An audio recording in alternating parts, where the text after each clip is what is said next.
Despierta. ¿Sabes qué día es hoy? Vas a transformar al mundo haciendo lo que amas. Vas a cambiar las reglas del juego. Vas a mover a otros. Busca, crea, innova, vuela. El mundo te espera. Transfórmalo. Hazlo UPAEP. Muy buenas tardes, gracias por su presencia hoy en miércoles de Ideas UPAEP.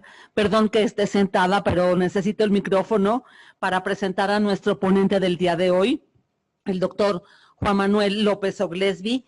Es director de posgrados en Ciencias de la Ingeniería Biomédica de la UPAEP, socio fundador y consejo directivo de 2018 a 2020 de la Red de Biomateriales e Ingeniería de Órganos y Tejidos, Asociación Civil. Coordina las relaciones internacionales de investigación para el director general de internacionalización de la UPAEP. Sirve como representante de ciencias externo para el Comité de Investigación del Estado de Puebla, COFEPRIS. Tiene una licenciatura en Ciencias de la Ingeniería por parte de la Universidad LeTourneau en Longview, Texas, Estados Unidos. Una maestría en Ciencias de la Ingeniería en 2007 y un doctorado, Ph.D., en Ingeniería Biomédica en 2010 de Louisiana Tech en Ruston, Luisiana, Estados Unidos. Damos la más cordial bienvenida a nuestro ponente y cuando quieran hacer preguntas, por favor, utilicen el micrófono y después apáguenlo para que los compañeros que nos acompañan fuera de aquí estén muy pendientes de lo que sucede dentro del aula. Muchas gracias. Bienvenido, doctor. Well, thank you very much. No sé si en la cabina pudieran ponerle pilas al de este, o sea, lo pasas aquí a... Muchas gracias. All right. Well, let me get started with a question. In this picture, can you point to the leader of that group? This is a business team working together. Could it be her? What about him? Does this picture tell me who's in charge? Who's the leader? Who's the manager? Who runs things? Everyone is in charge. They are a team, and everybody takes the opinions of everyone else. So everybody here's in the round, right? We're participating as a team, and there's no way to even tell who might be designated as a leader, right?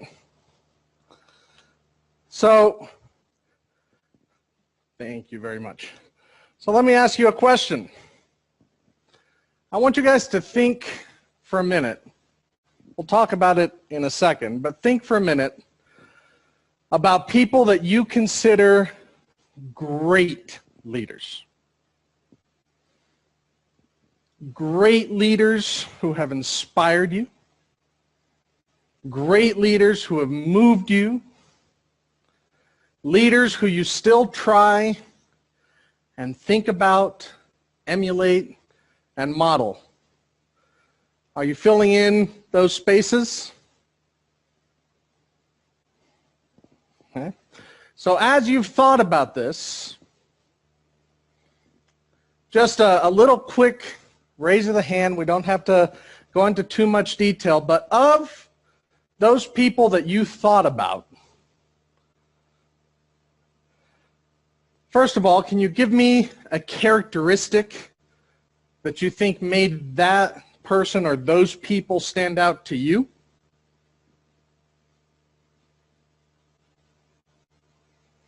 Anybody? A characteristic? The leader is that kind of person that works with his team and go through the objective to reach the goal together. So somebody that's participating with their team, with their teammates, they have a common goal. That's a characteristic of somebody you thought of. Anybody else? What is a driving characteristic? Yes. I think one characteristic is when someone teach you or teach the others to do things that maybe when you are not in the place, your followers can do your job without your attention, without your supervisor. So somebody who communicates trains and is not afraid to train the next generation of leaders to take their place. Okay? What do you admire about these people you thought of?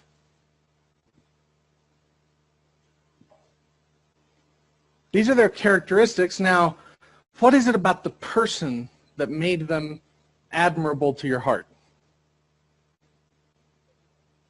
Their intelligence,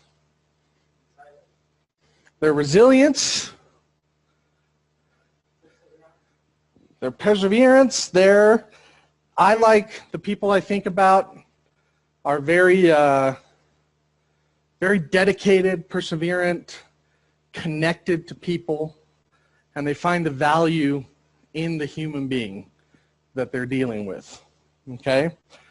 Now, of all of these people that you thought about, just a little raise of the hand. We won't ask you for names or for anything. Raise your hand if at least one person you thought of is still alive. There's somebody that you can still look at what they're doing in the day-to-day life. How about a person in your own life? Okay? Parent, teacher, friend, mentor. Any of those great leaders in your lives or that you're thinking about, or dead, or in the past, Mexican? Okay? How many of them were women?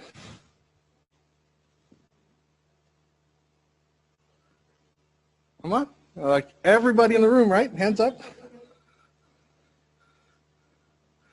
How about somebody from a marginalized or a minority group or community? Huh?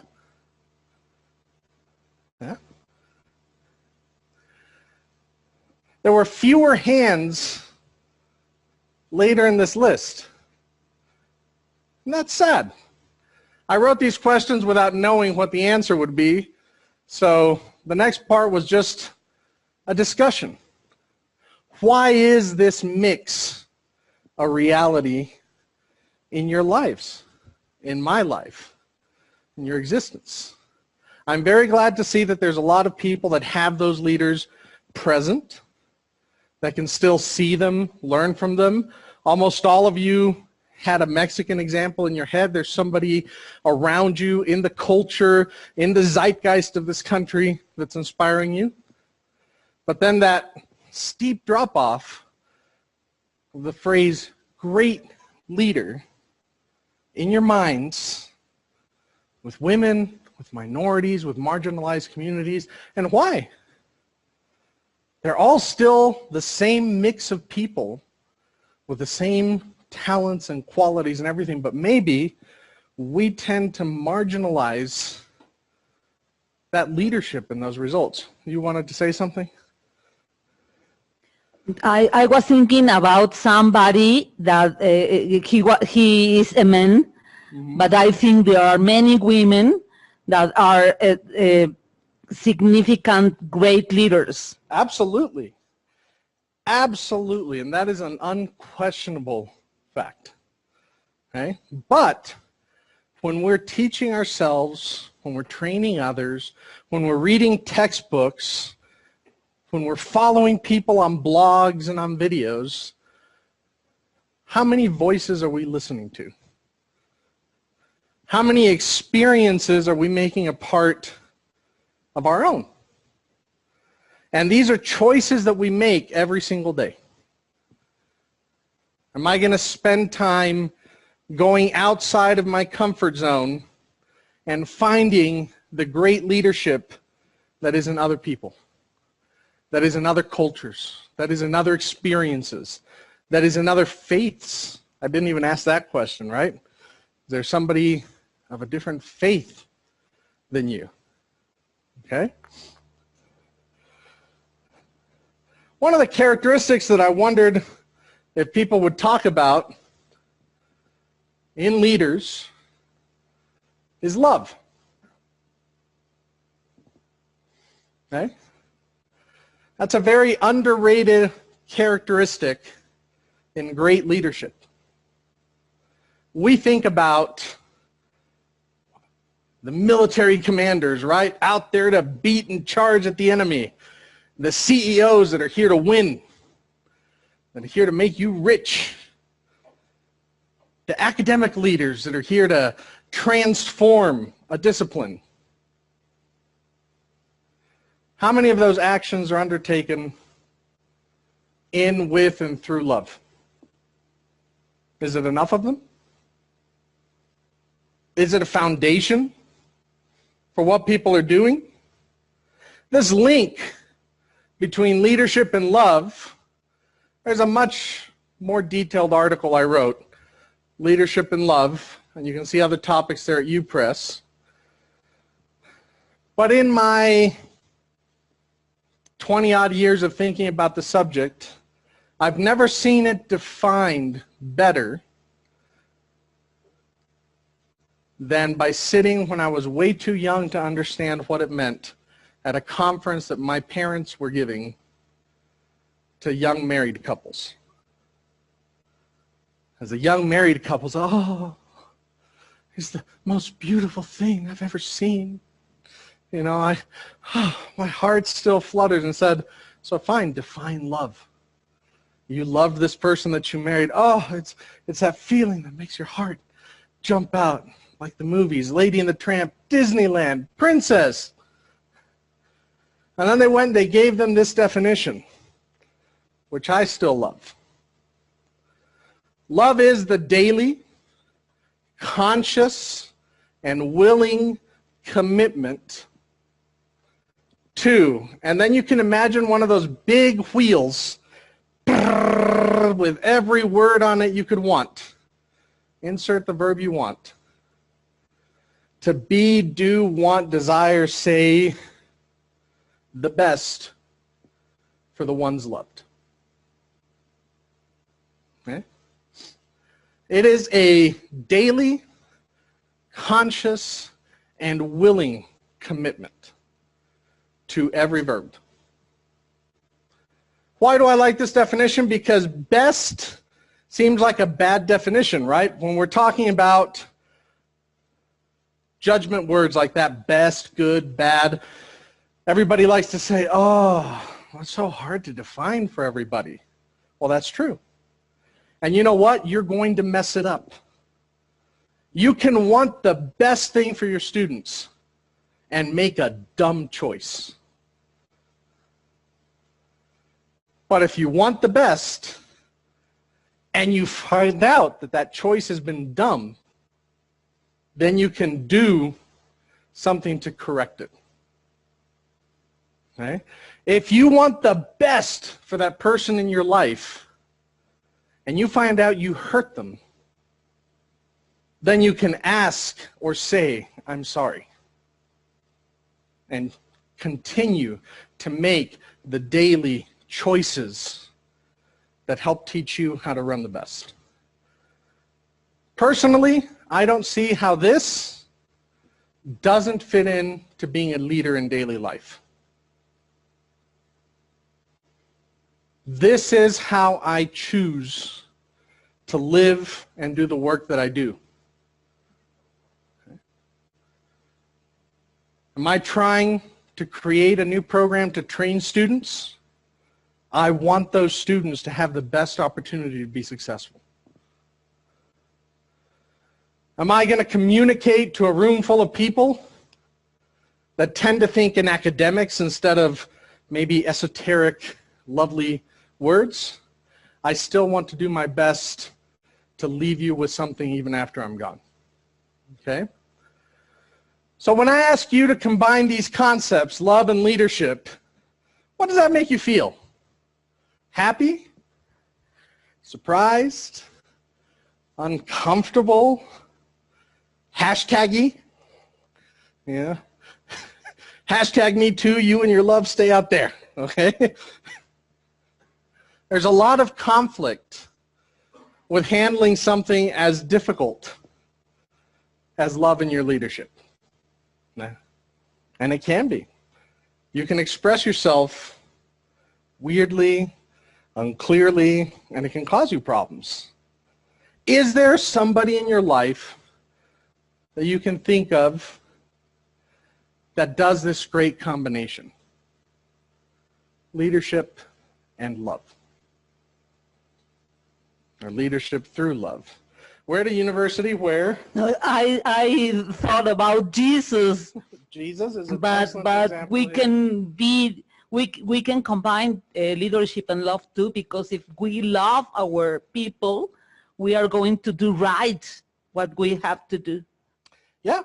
So there is a concept when people use to describe leadership demonstrated by Jesus. This is interesting. I haven't done the research, but I will. Somebody mentioned, do you know leadership is not mentioned in the Bible as such, but it's something you infer? And I was like, what? That has to be in there somewhere. Come on. I'll look it up. I promise. I didn't have the time before this. But if it's something you can infer, it's a little more powerful to me, right? And the concept that's often used to describe the Christ figure in the Bible is the servant leader. Okay?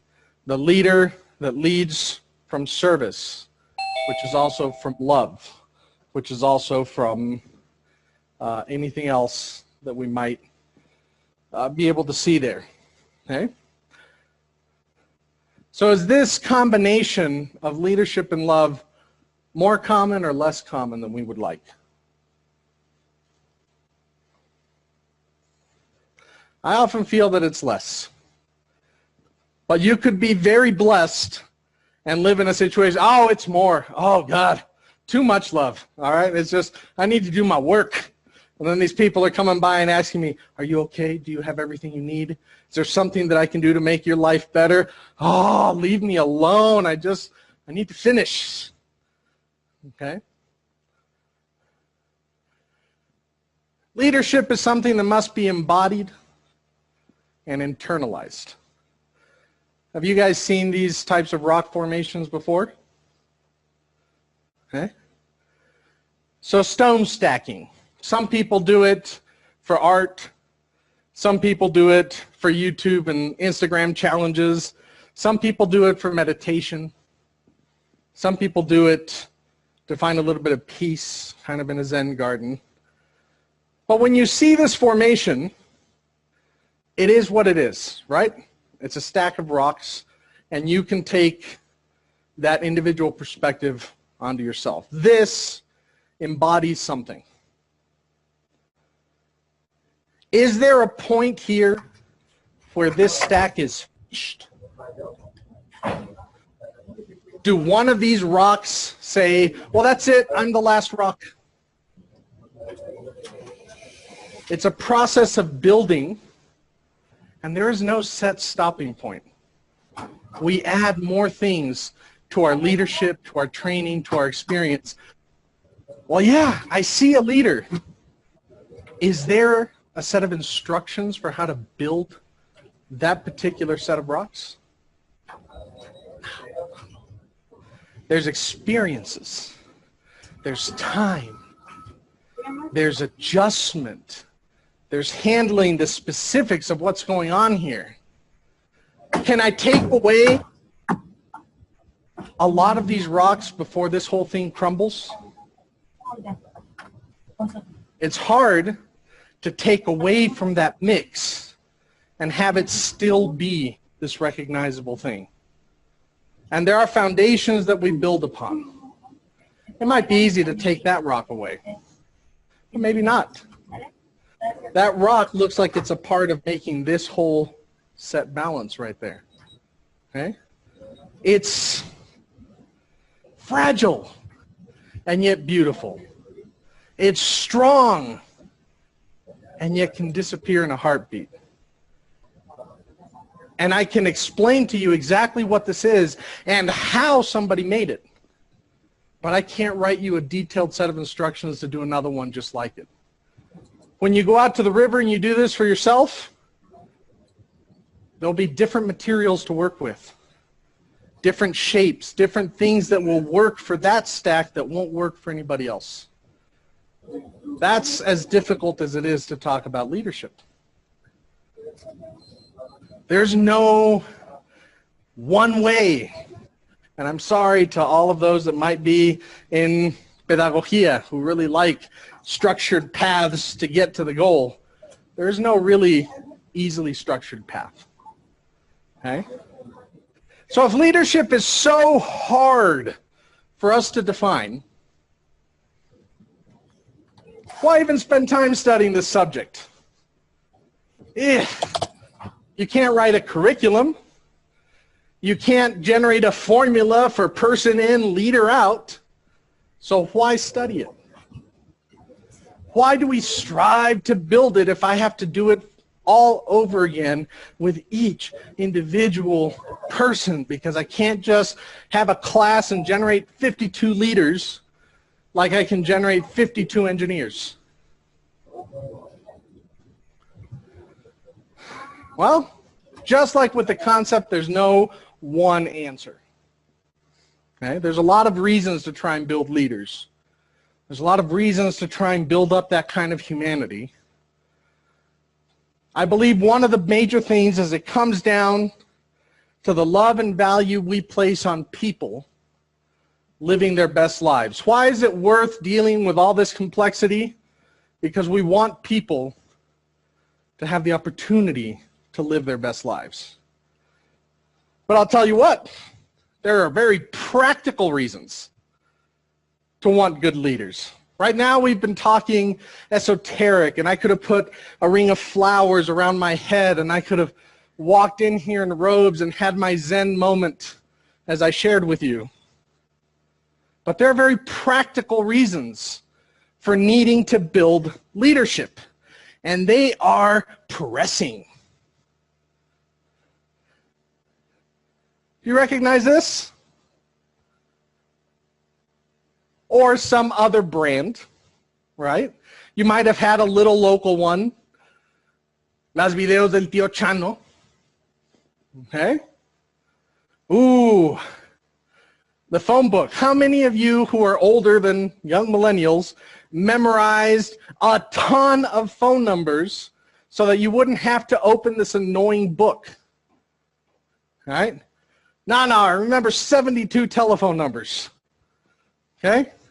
Why? Because it keeps me from opening this dumb thing. Now look at this innovation. Okay? You can order this product from a paper catalog through the mail. And it's a typewriter to do your schoolwork and for your small business. Now please look at all the innovations it has. Automatic ink. A jiffy fast space bar. Bam, space, bam, space, bam, space. Now here's it. There is one key for each letter. I mean, that's amazing. And finally, you can shift from capital letters to small letters, all on that keyboard. What an innovation. The next half of that same ad, that's one page, we're looking at the top and at the bottom. Look at this. A portable radio that you can order from the catalog by mail. It is the magic of radio in the palm of your hand. You can take your music, your news, your information on trips and at work and in the kitchen. Fantastic. I'm not even going to feel old and ask people to raise their hands if they remember this kind of thing. Do you know when my favorite Tarzan show is going to be playing? Oh, well, let me see. On channel 52 from 7:30 to 8:30 p.m. Ooh, do you have the TV guide? Did it come in this week? No, go get the newspaper. When's the next movie?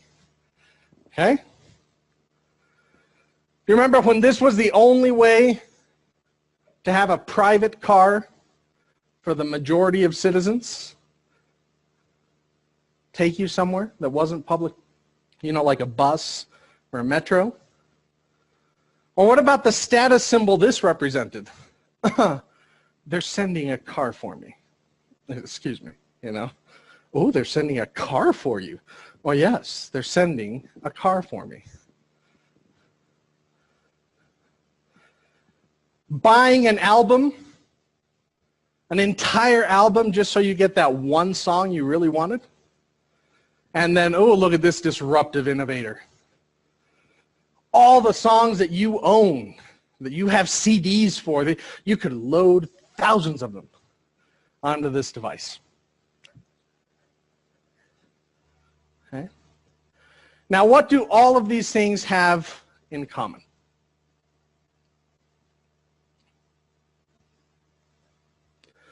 Some of these industries are centenarian.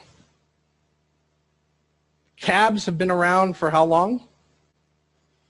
Stagecoaches and carriages for hundreds of years. Newspapers have been around for hundreds of years. Okay? They all had phenomenal growth and were extremely profitable. Some things like the taxis in New York became investment instruments. You could invest in a permit for a taxi. They were upwards of $1 million to have permission to drive one taxi. Okay? But how many of these industries are still powerful 20 years later?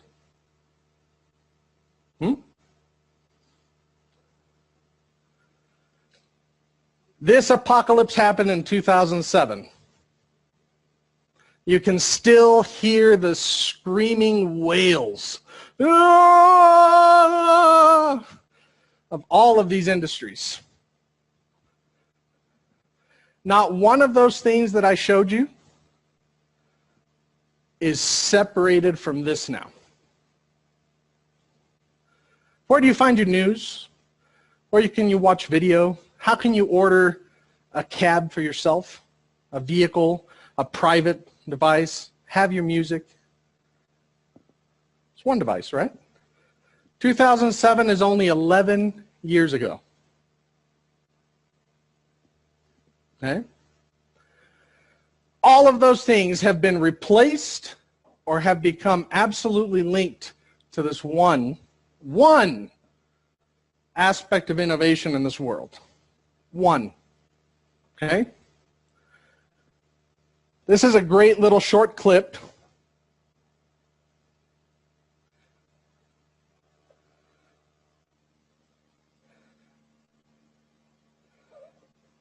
Oh, come on. I'll have it up on, they still don't have the updated codexes in this one.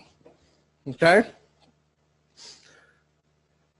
Just to tell you, that's a little clip that shows the evolution of your desk from 1985 to today. I'll have this up on the website in a couple of days. Okay?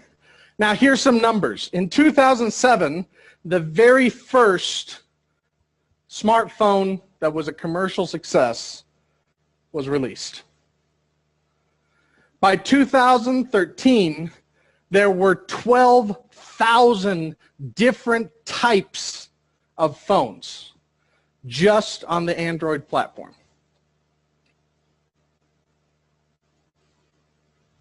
By 2015, that had doubled to 24,000. They haven't released the report for 2018 yet. How fast is that universe changing?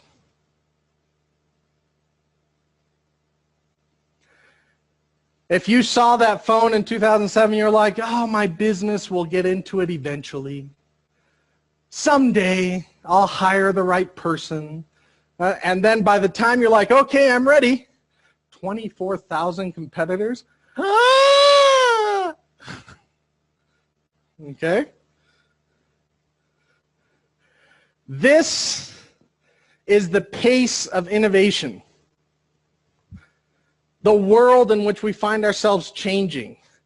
Oh, in academia, we're so comfortable making new study plans every 5 years. Okay? That means that since the first smartphone came out, we would only have updated our academic programs twice. Oh, that's fine. That's enough. No? This is too fast. What am I going to do? How am I going to handle all this change?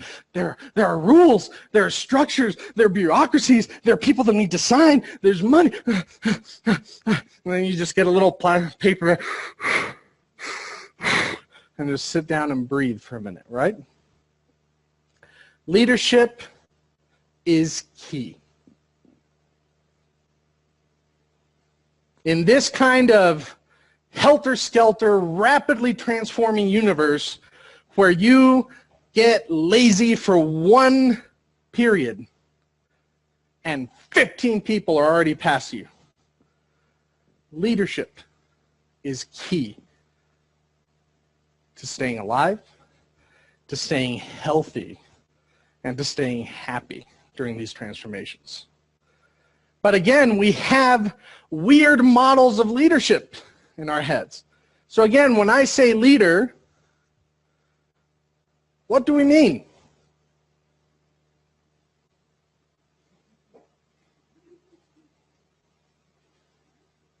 My dearest followers, allow me to tell you what the future is, for I am in charge. Oh, I know. I have a business plan. And it has 97 steps. And it's only going to take us 6 years to get it going and then start. And no? Well, but I know that no business can run without a manager. The Spanish word that I like for that is gestor. How many people in leadership, I'm going to use that liberal quotes, positions, are only managers? That's a lot. We need none of these people for that transformation. We need leaders, and we need to be a part of that process. This worked for those other businesses. How healthy are those businesses now? Do you want to go be a Blockbuster manager? Is that your career goal in life now? Invest in taxis? Leadership is key. But it is time to break the mold and think of leadership in a completely different light. Okay? I prefer this picture of leadership. I've never done it. Now it would be more dangerous for me to do it. But I like this. Whitewater rafting. Okay? Is there somebody in charge on that boat? There's generally a guide or somebody who knows what they're doing, or somebody who knows, has enough experience to not have everybody get killed their first time out there. Is everybody on here the same level of expert and committed? I mean, this person's working hard, this person's having a lot of fun, and this person is really worried that that guy's going to get them killed. Okay? And then you have the experienced person back there. We're all in the same boat. We're in the whitewater rapids of innovation. One mistake, one moment where we're not taking care of what we're doing, un descuido, no? One heartbeat, and you're out. Not only will this sink, people can get hurt. This isn't just, oh, well, our business unit lost money, skippity-dee. People can get hurt. People can lose their financial stability. Children can have to get taken out of one school and go to another. Families might have to be separated as there isn't any more work in this city. and I have to transfer somewhere else, my children? Do I leave them with their friends, with their grandparents, with their stability of school? Or do I say, let's everybody go and start over again? There's a cost to be paid for mistakes. The leader has as much at stake as everybody on his team or her team. And everybody on the team is very well aware that the leader's in that same boat, has those same goals, has that same desire to keep everybody alive and pointed in the right direction. Now, there's a great article by Darskell who mentions leadership is not about position. We often like to think of leadership as, well, you're the person in charge, right? No? Dead Poet Society, oh, captain, my captain, you know. In the military, they like to use different colors and things to say, I'm in charge, you see, that's right. A person can and should demonstrate leadership qualities at every level of the organization. I don't care what your job is, you should demonstrate those qualities because we're all in this together. You should have initiative, you should have focus, okay? Now, I love the example provided by light. Do you have a favorite color? A lot of people have a favorite color. This is a prism, and it shows us the structure that light has, okay? White light can be broken into its rainbow of component colors. There is an order, a structure, a sequence, a position within that spectrum for light. But that doesn't make any one of those colors more or less important than the others. We need them all. Sometimes we need a specific mix to get a specific result. You know, you can't have purple without combining the right things. But that doesn't make any one of these colors any more important and valuable to the rest of us. That's an organization. It is a spectrum of people, experiences, colors, opportunities that come together for specific tasks, purposes, and outcomes. And we all need to feel a part of that.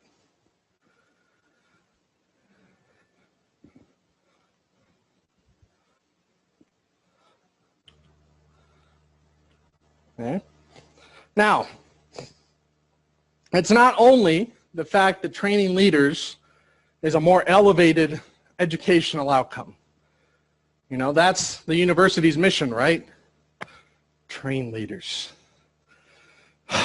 You know, I need a little flag flying behind me and the UPAEP eagle just land on my shoulder. Ah! You know, right, that one. Train leaders. Well, that's great. But what is the fundamental reason, the purpose behind doing this? Aside from no longer having a functional battery. Leadership, for example, is fundamental to this innovation landscape in which we live. Helps us provide a strong and thriving economy in which our society can flourish. We can have all the great feelings in the world, but if we don't have the schools, the opportunities, the economics for our kids to have a better future, then they're just pretty wishes. Okay?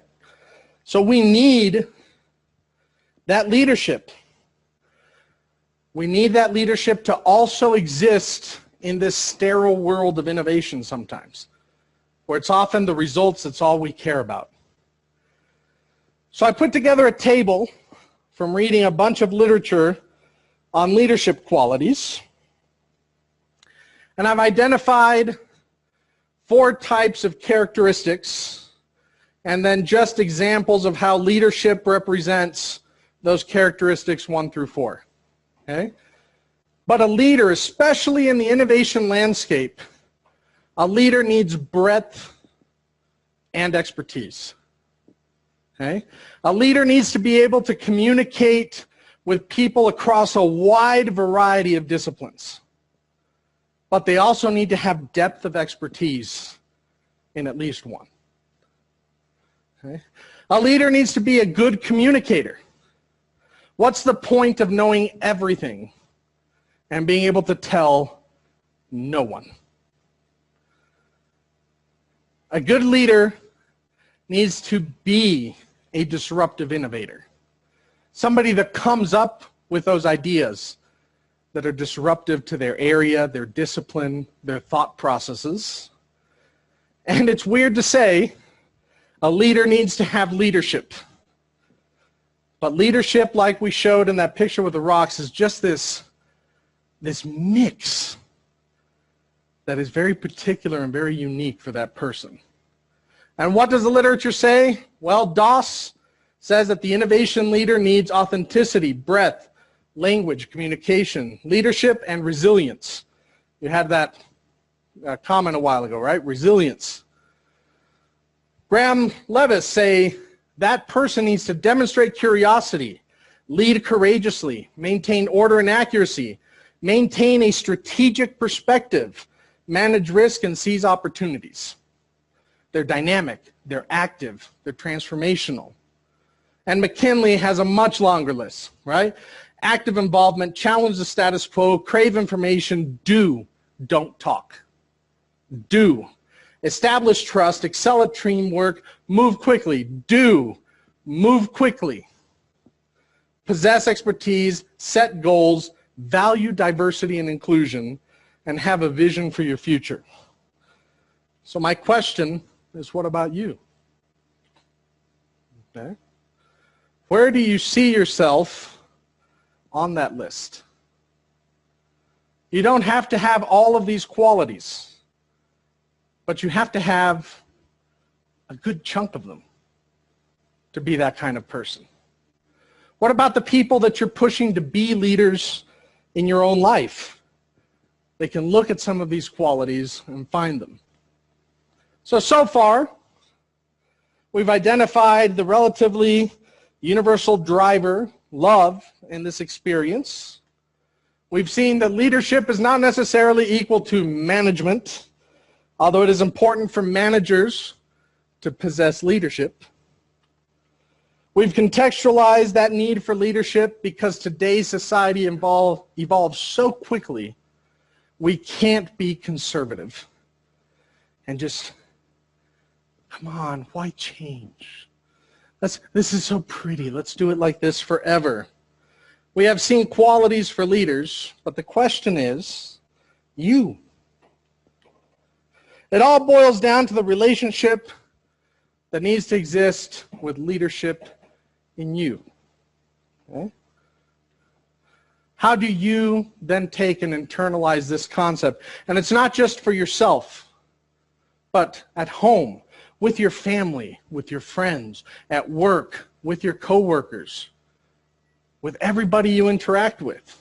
Okay? What is going to be the basis, foundation, motivation, and purpose that you use to then define that action and activity in your life? Okay? This is harder to do for a lot of people. Can you visualize yourself as the kind of leader you want? Because if you can't, why are you expecting somebody else to? No, I can't, you do it. Okay? Remember, leadership is not a position. It's not a title. It's not about your power or your recognition. It is about those who are following you and those who are in your environment and those who you serve with your leadership. and those who are going to be affected by your leadership. How you live your leadership has repercussions. And your choices matter to many people. I really like that picture. You can have a giant pond that is still as peace can be. And one little drop can send ripples across hundreds and hundreds of meters. Okay? Each one of those choices, each one of those decisions, each one of those interactions with somebody, each one of those moments that you could have said something for that person's benefit, but instead chose to stand up for your power, your recognition, my future. They'll have repercussions too, to a lot of people around you. So what becomes the next step in your personal leadership journey? It's okay to not be the leader. Some people prefer to help, to contribute, to support, to participate. You don't have to be the person at the front. But can you be a part of making that person and then you successful? It's your journey. It's not mine. It's not yours. Are there storms? Is there light? Are there obstacles? Will we change directions and outcomes? Yes. But the journey is yours. What are you going to do with that opportunity? Thank you very much. Do we have any questions, comments, participation?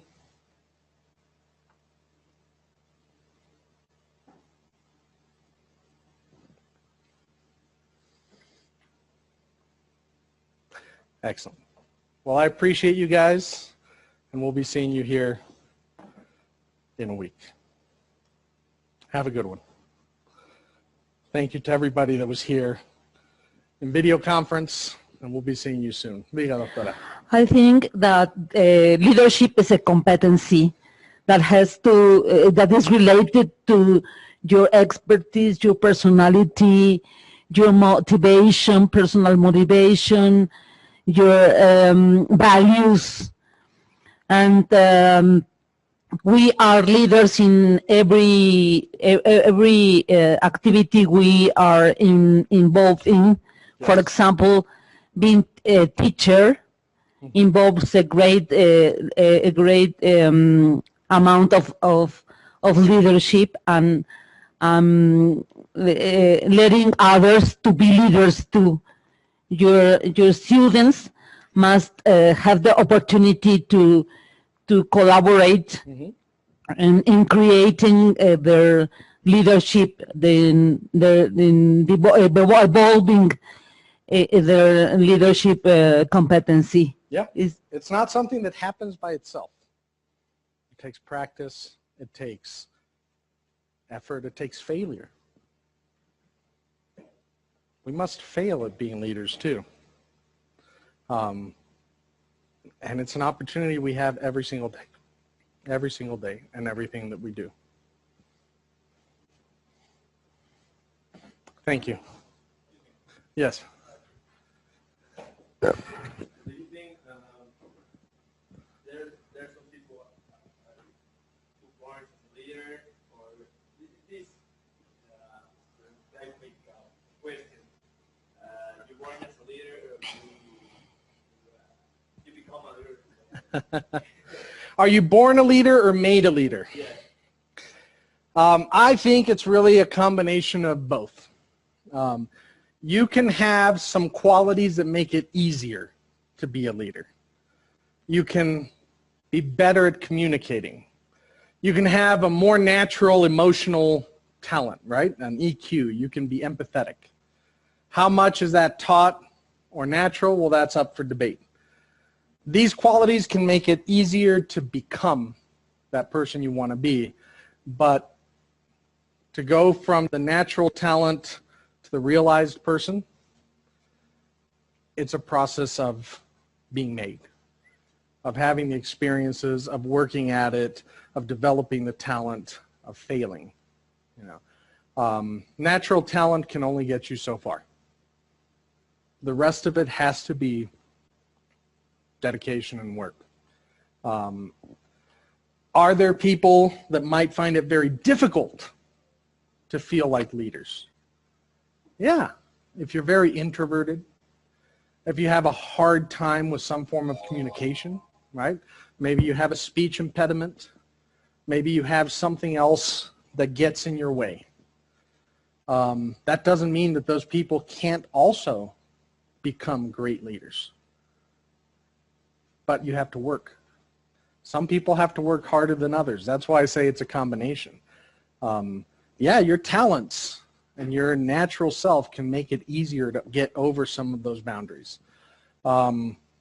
Simply where you're born and to who you're born and what family you're born into and what country you're born into can give you more opportunities. You can get into a better school. You can get into a school that spends more time focusing on developing your leadership qualities, or you can go to a crummy school that doesn't care about you and just wants you to, get the work done. Can the person that goes to the bad school have a good result? Yes.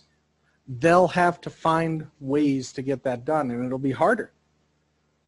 Okay?